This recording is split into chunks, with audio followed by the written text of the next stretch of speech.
another episode of The Private Record.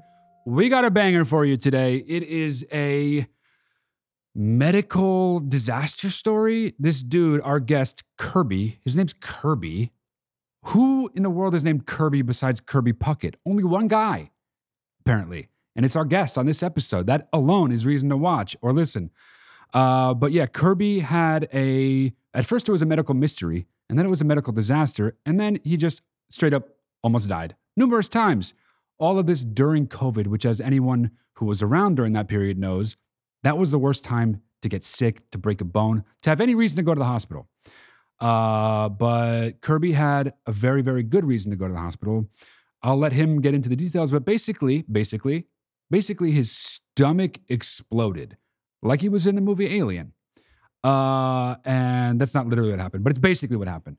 And it's a really crazy story. Kirby, though, tells it with a lot of zest, a lot of pizzazz. He's a very likable guy. He's fun to listen to. His story, while it is very harrowing, he makes it kind of a fun story. It's weird. I don't know. Kirby's a great guy. But yeah, this one struck fear in my heart. I used to be a serious hypochondriac. I'm not anymore. But this one almost made me come back over that wall and join the hypochondria club. It's crazy. And it really is a testament to get checked out early if there's something really weird going on with your body. Okay? That's the only medical advice I'll ever give you guys. If something weird's going on in your body, don't be like, it's probably fine. It probably is fine, but it's best to know, get it checked out. Just find out if it's fine or not. Because you don't want to end up like Kirby. Okay, that's. I'm going to let Kirby do the rest. If you want to be a guest on the show, go to theprivaterecord.com and submit yourself as a guest to be on the show. Looking forward to hearing from you. We get tons of submissions and we want more. We want to hear every good story anyone's ever had to tell. We want it on this show. We want thousands and thousands and thousands of episodes. I'll be doing this until I'm 85. I'm going to be doing this the day I die of old age, okay? That's how long I want to be doing this. But yeah, follow us on all socials at The Private Record, TikTok, Instagram. Of course, subscribe to our YouTube channel at The Private Record. Like this video, comment on this video, and please share this video with your friends, with your family, with strangers, with work people you know, with anyone you've ever seen in traffic, on the subway. It doesn't matter. Share with them because it would mean a lot to me. You mean a lot to me. I love you. Thank you so much for watching. Thank you so much for listening. Without you, this show would literally not exist. So thank you so much. I'll see you soon. Kirby, welcome to The Private Record. What we're going to do here just real quick is I would love for you to introduce yourself. And if you can, if you would be so kind, up front, what is the genre of this story? If you had to say what the genre of your story is, what would you label it as? So your name and then tell us that, and then we can get into it. Okay. Hello, my name is Kirby Fisher, and I would say the genre of this story is, it's definitely rooted in trauma, but it's kind of a, phoenix from the ashes sort of situation, I suppose. I think that's good. Pretty much what I think. All right. We got Kirby with Phoenix from the Ashes story coming up right now. Let's get into it. All right. So, I guess it's a little bit of one of those sort of typical guy brain situations where, your body's sending you some sort of a warning sign, but you're like, oh, no, she's sweet, mate. Don't worry about it. So in Australia, where I grew up, sorry, you can hear sirens. I'm in Vancouver in the east side, and it's pretty brutal at the moment. Oh, good. Anyway, I love Vancouver. It's a good place to be. Oh, right on. Yeah, man, I love it here. So, yeah, man, I got this one day. So I had a bit of an addiction to Vegemite growing up, and every day after school, I'd call it a veg sesh, where I would just load up on 6 slices of toast and just go absolutely bloody willy-nilly on the veg sesh. And let's explain to non-Australians what Vegemite is, because I know to you guys it's like butter here, but people here are like, what the fuck is Vegemite? So go ahead and you explain. Yeah, and look, that's very, very valid. And to be honest with you, Still don't even fucking know entirely what it is. Apparently, it kind of derives from, it's like prisoner food. I mean, keep in mind where I'm from, it's convict nation. And more or less, it's just the yeast extract from like a bunch of nonsense and like vegetable shrapnel. And, you know, it was just kind of like, I think its original form was just kind of a paste made from shit laying around. Yeah. That's actually what they call it when they sell it. Buy Vegemite, a paste made from shit laying around. I'll correct you there, my friend. That's actually what they say when they sell Marmite. See, Vegemite, they say 5 stars if you enjoy taste bud orgasms. But anyway, so here I am having a veg sesh. And I had this really intense, sharp stabbing pain in my stomach. I can't even put it in words. It felt like a knife went in, twisted, and went out. And the whole thing lasted about 3 seconds. Whoa. Okay. I kind of dropped to the ground, got back up, and was like, that was fucking weird. Guy brain, didn't think anything of it. Nothing happened for years. And then at about 25, the exact same thing. After the exact same situation. A few beers, go home. You guys down for a veg sesh? Yeah, fucking home. It's the fucking 5-star taste bud situation. So we did that. Veg seshed out, and then shiklacky, sharp stabbing pain again. And this one really kind of scared me. But it was so like just out of nowhere and over and done with in 2 seconds. So stupidly, again, I forget about it. Now, fast forward about a decade or a little bit less, and I move over to Canada, and I go to the bathroom, and all of a sudden, sorry, viewers, there's blood in the bowl. And now I'm really scared. So I go straight to the doctor, obviously. I mean, that's blood you don't really mess around with. Is there pain there, or is that just the blood you're talking about? No, at this stage, there's no pain at all. Okay. So it's just blood. But, you know, obviously enough of a cause for concern. Yeah. We go to the doctor, man, and like the doctor just kind of brushes it off. He's like, nah, that's probably just like IBS. So maybe just like, you know, increase your fiber intake. My mom was a pretty healthy person growing up. So I was kind of raised to like fiber was kind of in the forefront of our diet. So I didn't really feel, pardon the pun, my gut was telling me that that's probably not accurate. But so I go with it. 2 days go by, same thing. And then it's more frequent. I go back to the doctor, and this time I insist on going to like a gastrologist, like a specialist, which I do. And this is where the story takes a turn. So I go and meet this woman. You know, fuck it. Her name's Dr. Ty. And she, you know, man, look, this is the thing too. This has been the biggest realization. One of the biggest lessons I've had from this whole experience is when we go and book a hotel, we will do things like, oh, I wonder what the reviews are like. Or if we're going to a restaurant, what are the reviews like? But we don't do it for probably the most important people that we should, i.e. somebody that's in charge of keeping you fucking alive still. Yeah, it's true. So I didn't look into it. You know, you walk in, you see plaques on the wall, and you're like, I think that's all I need to know. Yeah. So she does the exact same thing. Oh, it's just IBS. Let's increase your fiber by a lot. So she's got me on this crazy fiber diet. Fast forward. I'm not getting better. I'm getting worse. And now I've got pain to match with the blood. And I'm starting to get more scared. Yeah. Around this stage, this is the beginning of 2020. It's about February. So the world is kind of starting to kind of get a glimpse of the impending doom that's on the horizon, but we're not quite there. But it's close. And I wake up one morning, and my life has completely changed forever. And I sort of turn to my wife, and I'm like, oh. And dude, it was like a scene out of Alien. Like, I'm exaggerating the speed, but my abdomen was like moving, like expanding. What? And fucking pain, Matt, was, oh my God, I've never experienced anything even close to what that was. So, you know, straight in the car, straight down to the hospital. Now I'm in the back of BC in this little area called Maple Ridge. So the hospital is not the biggest, and we get in there just as the first cases of COVID are slowly starting to come through.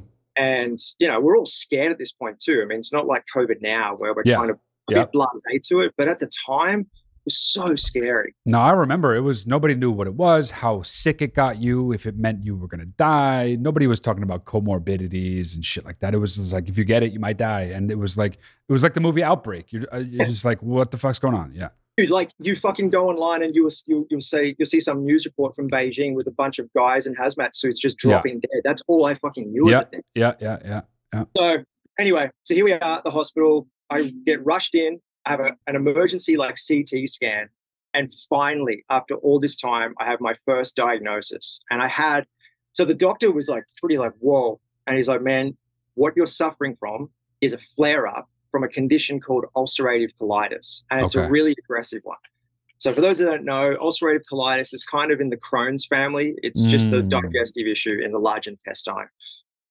So I'm like, okay, how do we treat this? We're going to put you on, this is the last ditch attempt. We're going to put you on all of these drugs, these steroids essentially, and it's, fingers crossed. So go home, and they put me on this intense amount of drugs. Yeah. Go home. By this stage, the world is shut down. Like it is COVID.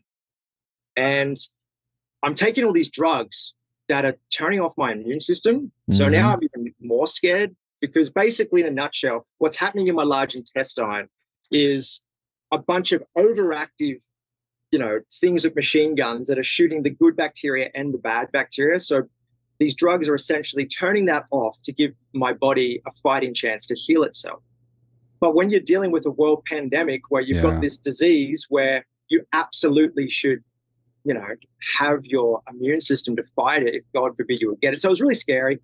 And I'm taking these drugs and I'm not getting better, man. And the pain at this point was like my wife has like crazy PTS, because I was screaming every like half an hour, and I was on the toilet for like 100 times a day. Oh my God. I looked so like I'm still 3 years on trying to put weight back on to where I once was, but I was beyond gone, man. Like I looked like a crypt keeper. Are you able to eat throughout all this? Like, what's going on with your diet? Yeah, so I would eat, and I could only eat a little bit. Like anything going down didn't hurt, but it was just once it started the process of digestion, once it would essentially hit the large intestine, like the last sort of piece of the, the factory production line. Oh my God, that was the part that it just hurt so much. And so my body's natural response is trying to get this demon out of me as quickly as possible. Hence why I'm on the bathroom. So and the only thing that took pain away was a hot bath. So I literally lived in the bath. Wow. And I just smoked weed, and I just lived in the bath and hoped I got better. And I didn't. And then it was pretty obvious that I need to go back to hospital, because I couldn't keep any nutrients. I was dehydrated, and I just looked like I was dying, which I was. So this time we go back, and they were like, oh my God, you shouldn't have waited this long. Straight in. Now, I am kind of priority patient.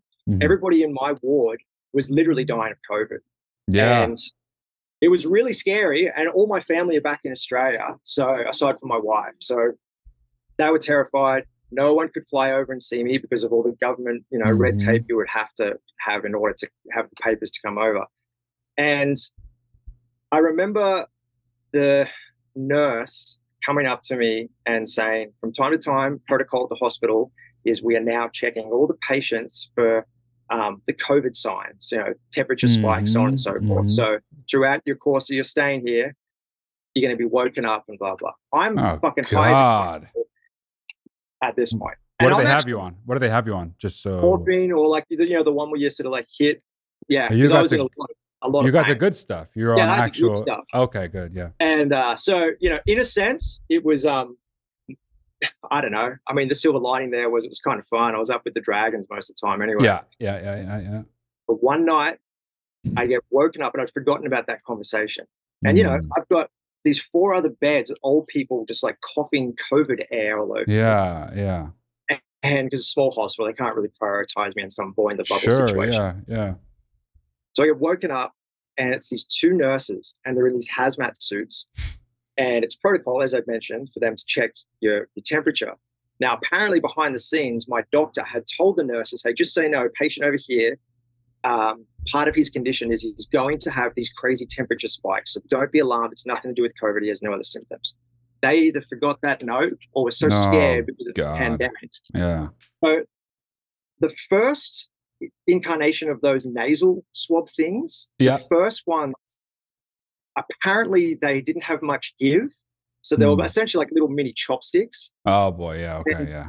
I broke my nose when I was a kid playing rugby, and I had a bit of a shitty kind of surgery. And so I've got my left nostril essentially can't really breathe that well out of.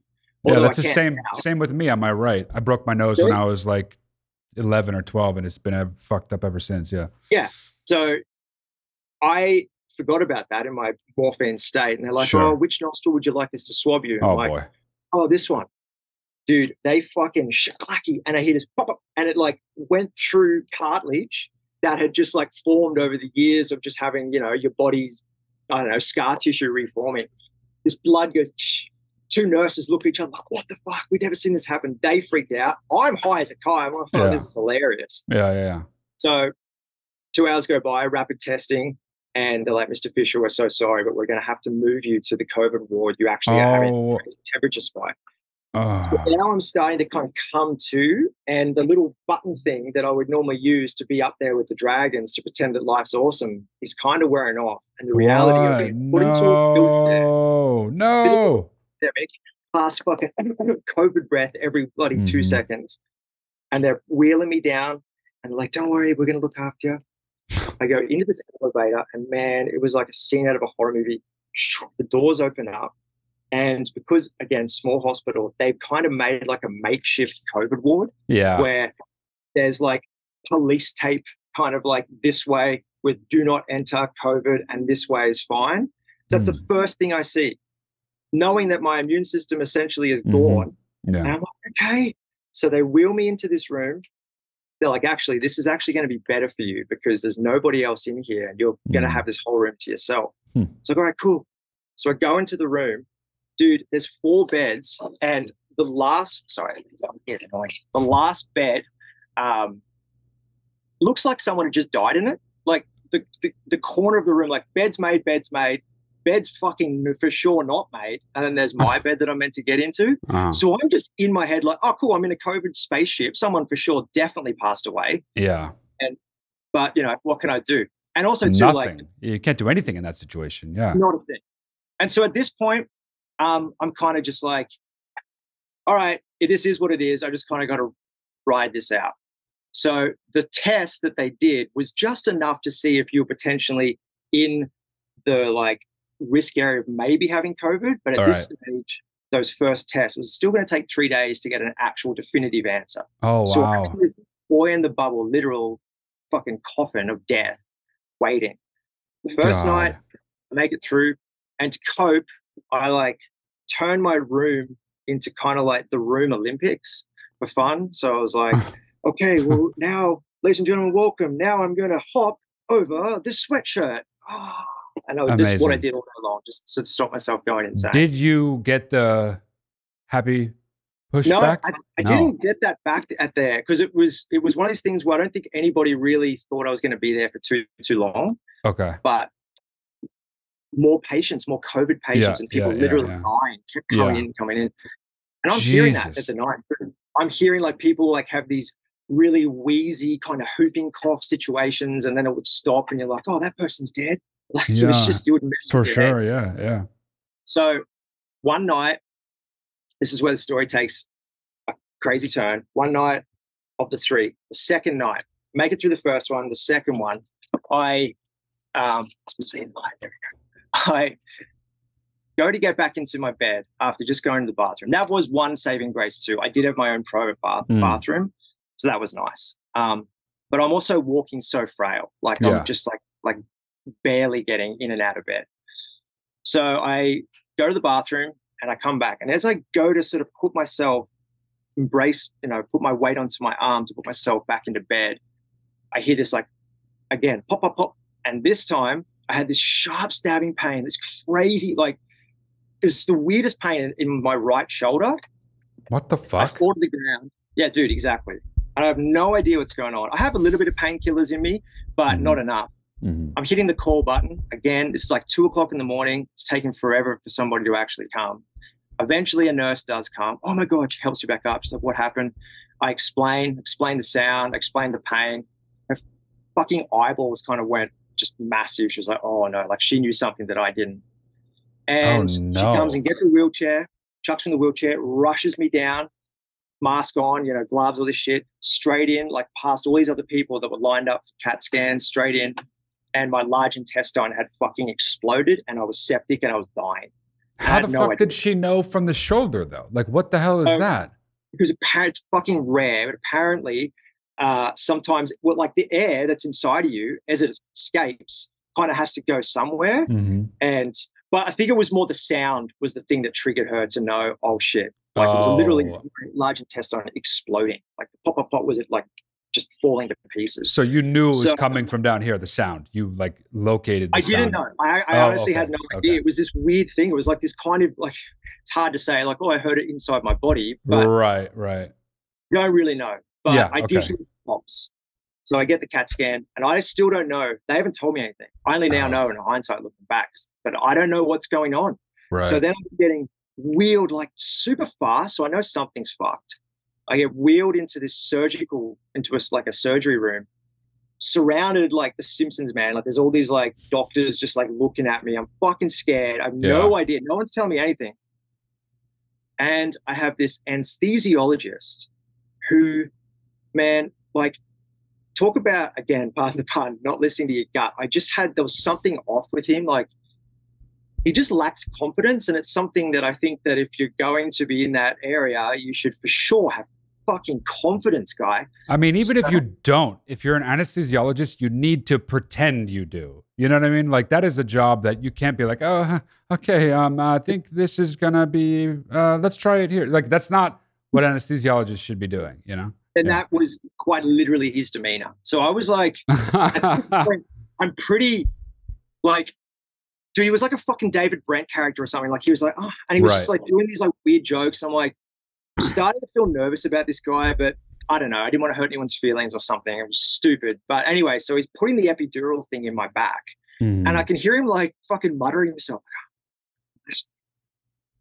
And Jesus. meanwhile, he's like fucking, stabbing me with this like fucking sword in my spine. And I'm Those just hurt like, so bad. Yeah. yeah, it doesn't feel amazing, guy. Yeah. So he thinks he gets it. He Right. assures me that he is. And Oh boy. next minute I'm out. And last thing I remember was being sort of like tied down in kind of like or not tied down, but laid down in like a Jesus Christ pose. Okay. Yeah. To obviously a few hours later, having no idea what had happened. And I was flailing like crazy. The motherfucker didn't put the epidural in the right spot. So I woke up, apparently, I have no memory of this because they fed me fentanyl to calm me down. Yeah. But I woke up feeling the full wrath of being cut like, 5 inches above and below my navel. So I'm like fucking flailing. Apparently I hit some nurse, obviously by accident. So at this time, I actually am quite literally tied down. And I remember so well looking over at my arm being like, what the fuck? Like reality hit me very quick. Like adrenaline was rushing in. Now, I was being fed like drops, like water driplets of fentanyl. And they were monitoring me. Obviously, my God. Wow, so I don't know this. And I've got this one beautiful nurse who, she's like Mother Teresa is like her head, like the fucking hospital, like surgical lights behind her. And she's feeding me, and I love her, man. I think about her all the time. She's feeding me these like little lollipops that are kind of like dipped in ice or have ice on them. Okay. And it's a soothing thing, and whatever worked to calm me down. So I have no idea what's happened. I'm out of it. The fentanyl's doing its job. I get wheeled into my room. I wake up probably, I don't know, 5 or 6 hours later, out of it, but, enough. And I'm in a lot of pain.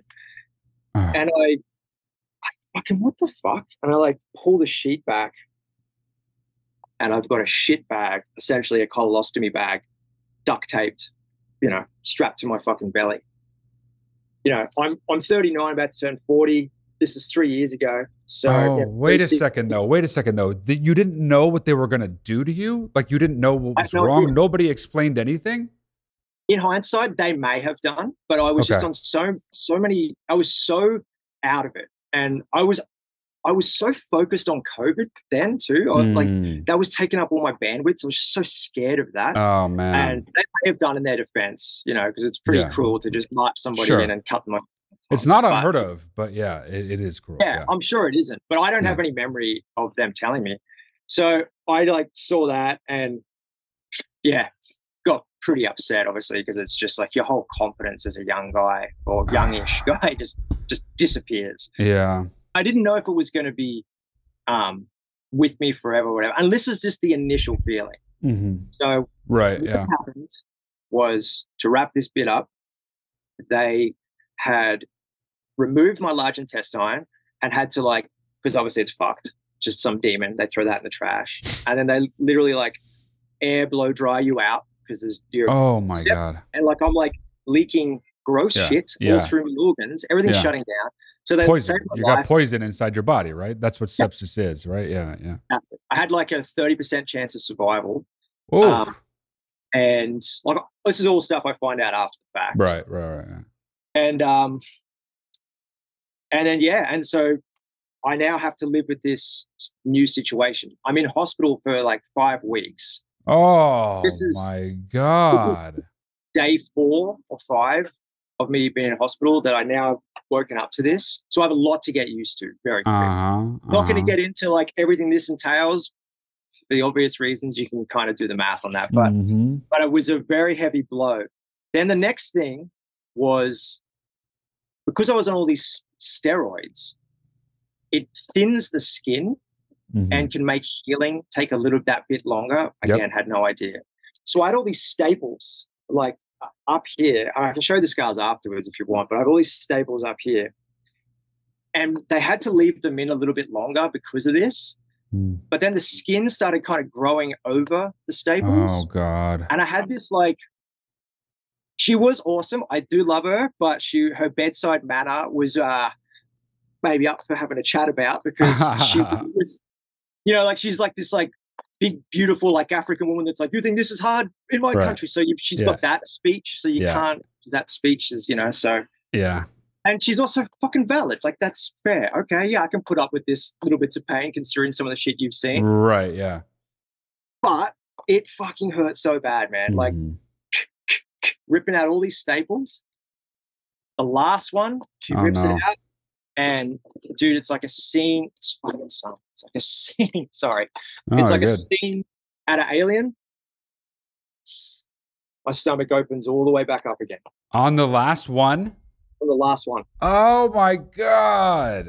At that point, you know, I'd been in hospital for like 4 weeks or whatever, like just going through the motions, trying to stay as sane as possible, asking for all the morphine, developing morphine addictions, having nurses either be the sweetest, kindest angels from above or just like fucking demons from the underground that don't because that's the other big thing that people don't talk about too, is there's that stigma of like, oh, you know, you better not get an addiction to morphine. Or it's like, well, motherfucker, you're feeding me this amazing thing that makes my life manageable right now. Of course I'm going to get addicted to it. Yeah. And you have to take that in consideration when you're taking a patient off this. And for my case, it was just like cut. And then I was back to being so much pain. So oh God. Anyway, make it to that point, and I'm just like stoked, because to me, that point marked I get to finally go home.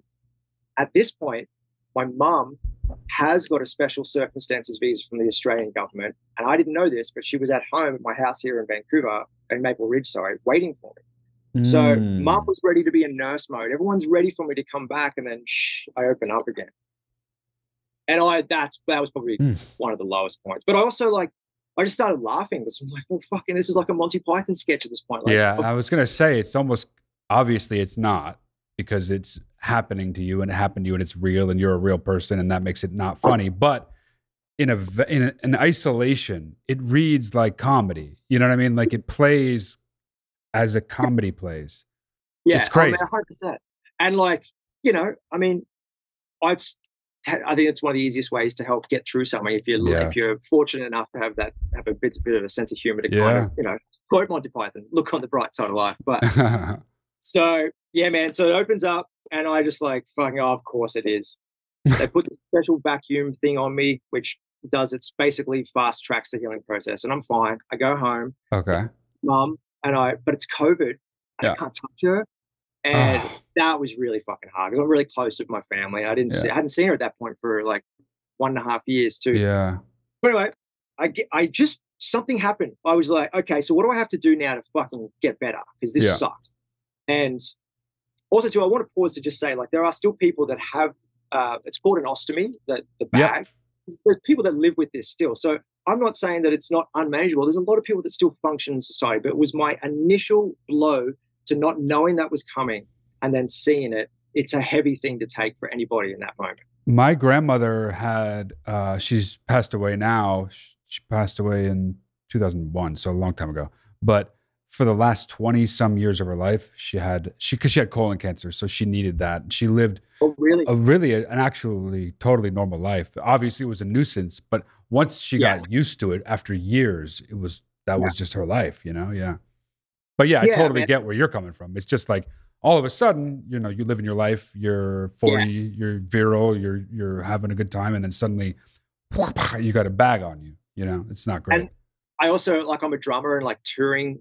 I was like, how am I going to do it? I was so concerned because, you know, like it is an adhesive that sticks to your belly to keep it on. And when you sweat, well, that's the enemy of the glue. So I'm just in my head, all these scenarios. But again, I'm so thankful I went through this during COVID because there was no shows, there was no touring, and the world was shut down. So it was kind of a blessing. Right. Yeah, true. Yeah. And so anyway, Mum's here. I've been nursed back to health. And then my wife who'd been studying for like 5 years. She works, funnily enough, in like public health. And because it was COVID, there was jobs. And, you know, all these kids go to university to try to get something, and then they fucking never get anything. And all of a sudden she's getting a great opportunity. And that opportunity was going to take her like 12 hours away from me. And we spoke about it. I'm like, go. Because I need to learn to live with this by myself. And I don't really, and she'd been through a lot, man. She'd been through so much of my anger. I was so angry. Yeah. So she left, and I thought I'd be like, cool, supportive husband about. I was like, yeah, you go do you, baby. Godspeed. Yeah, I'll be fine. And the second she left, I'm like, oh, fuck. So thank God Mum was there. But so the Phoenix and the Ashes part of this story is afterwards, Mum was meant to stay for like 6 months. And I was like, Mum, it's been 2. I'm like, just go. I'm gonna learn what to cook. I'm gonna do it all by myself. I'm like, I'm starting to be babied by you, and I'm starting to rely on you too much, and that's really gonna set me up for failure here. The whole thing that I did, that's probably the thing I'm the most, I guess, thankful that I had the foresight to know that, because I have seen other people that with certain things where they just, if you become too reliant on anybody, you're not gonna get better. Like the more you sort of push yourself and test yourself, and at least for me, my mindset, I just knew, I'm like, you need to go. I need to do this by myself. So I lived in this huge house in the back, in the woods, essentially by myself. And I just figured it the fuck out.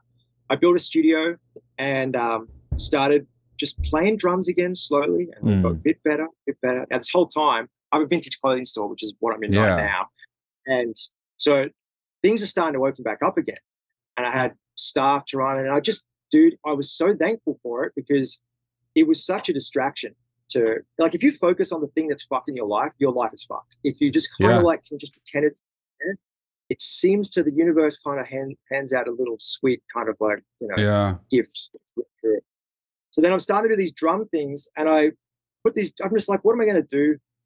So I put drum videos on TikTok, like just to kind of like, just me playing drums to like video game music and orchestral songs out in drum, just being a silly goose. And this band called the Real Mackenzies, which are like a pretty big, they're on like Fat Records. They all wear kilts, like a Scottish punk rock band. Weird, I know. They asked me to join their band and play drums around Canada and a tour around Europe.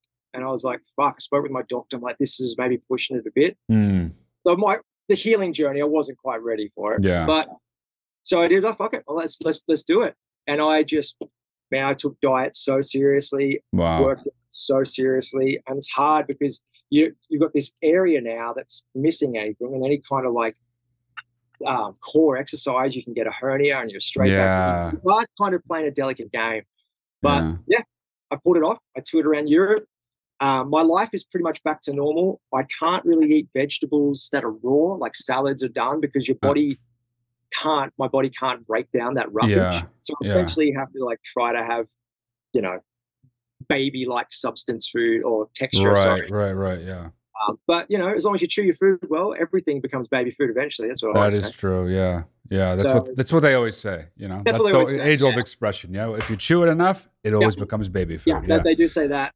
Check the back of Vegemite jars for evidence. And so yeah, that's pretty much the story in a That nutshell. is fucking crazy, man. And I'm just trying to, thinking, it doesn't take much for me to get there, but I think about the beginning of COVID and how fucking freaked out everyone was. Remember all the shit going on in Italy? Remember that? Like, it was like, that was around January, February, and then into March, it was New York City. It was like, that was like end times shit, the visuals that we were getting online and on TV. It was like No one knew what the fuck it was. And you're obviously aware of all this. And then on top of that, you are like, no one could need a hospital more than you needed a hospital at that time. So like, there's no way around it. You were going to die unless you were there. Right.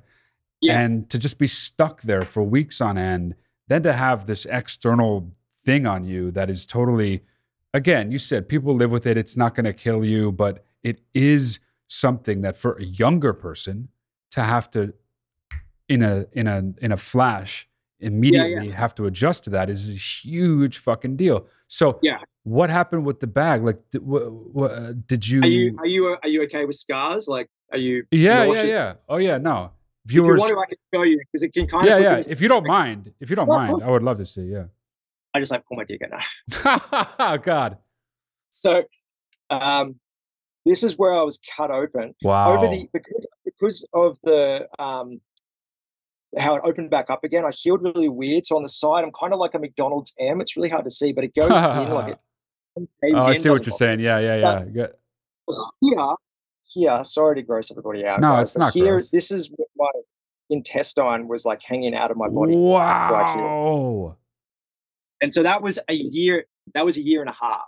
And man, you know, I just kind of like did the Buddhist thing. Like I would sit on my deck and, you know, I'm here in Canada where, thank God, they got a very open-minded. I mean, you're the same with weed in California. Yeah. So I would just go to the dispensary, and you know, this is the other thing too. I mean, my God, the amount of fucked up drugs that my doctor was like, "Oh, you should take this, and this," and nah, man, if I can not do that, I won't. So I would just sit on my deck and I'd roll a joint and I would just talk to my trees. I had these two trees called the two Steves. Hey, Steve, how you doing? Oh, pretty good. We'd just chill, me and the Steves.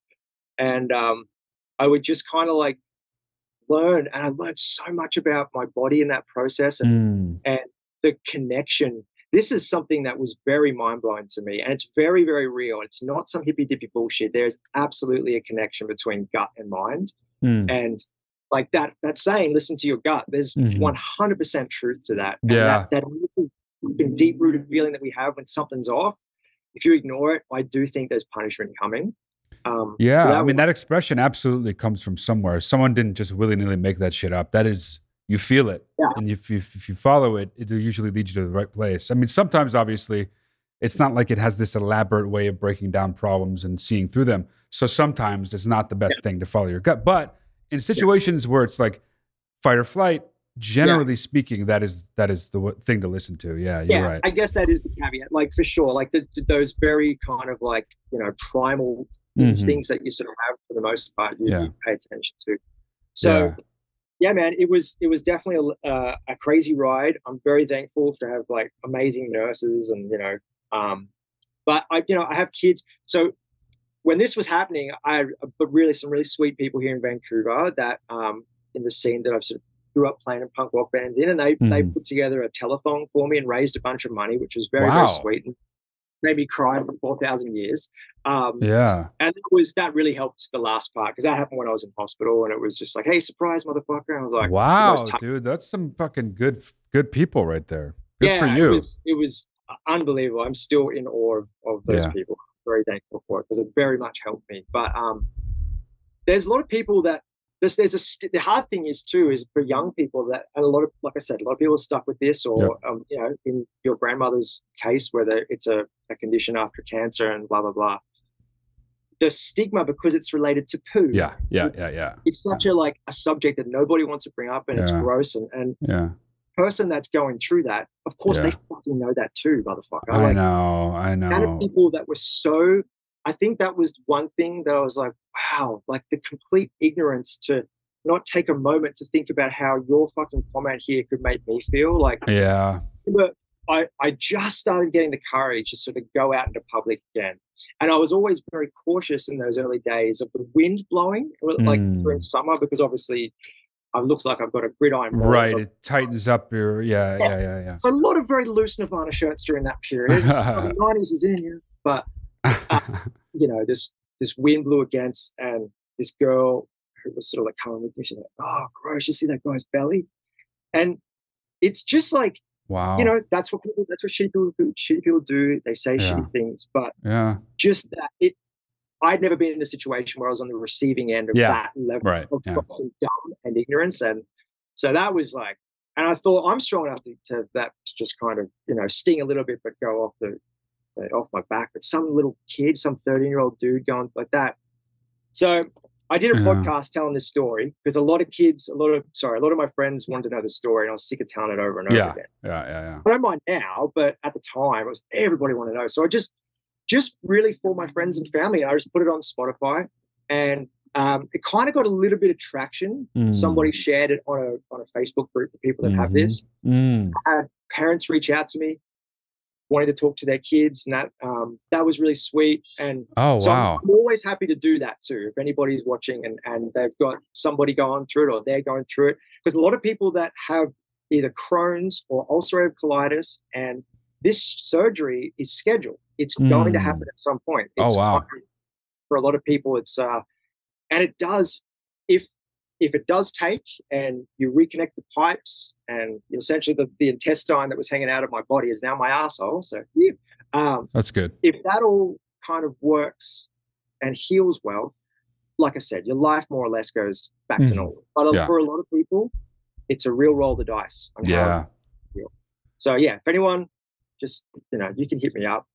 I don't know. Yeah. That's good of you. It's to someone, anyone who who has something ahead of them health-wise that they know is going to be arduous or painful or potentially, in this case, you know, embarrassing or life-changing in a totally detrimental way. It's always scarier and worse on your way toward that than it is on the other side of getting on the path toward healing, you know? And it's good. Anybody out there that needs to, you know where to go. Well, shit, man. Kirby, that is a crazy story. Thank you for sharing it. Thanks for having me. Yeah. Wow. Yeah. Wow. I'm going to be thinking about some fucked up shit the rest of the day. Okay. I'll be checking my gut, seeing if my intestines is poking out or anything like that. One thing I will say for anybody, blood in the stool, do not take any fucking doctor just brushing that off. I have now learned that every single time a doctor or a medical person that has any integrity should always recommend you for a scan or blood work or both. And if they don't, you insist on it. Because if I had insisted on it earlier, I might not have gone through this hell ride. So I mean, that is good advice. Take that advice. That is good advice. All right, Kirby. Well, I appreciate you. Thank you for coming on the show. I'm glad you're doing well. You got a lot of energy. Clearly, you're all better. And I'm thankful for that. So good on you. Thank you so much. Have a great day. Take care. You too. Bye.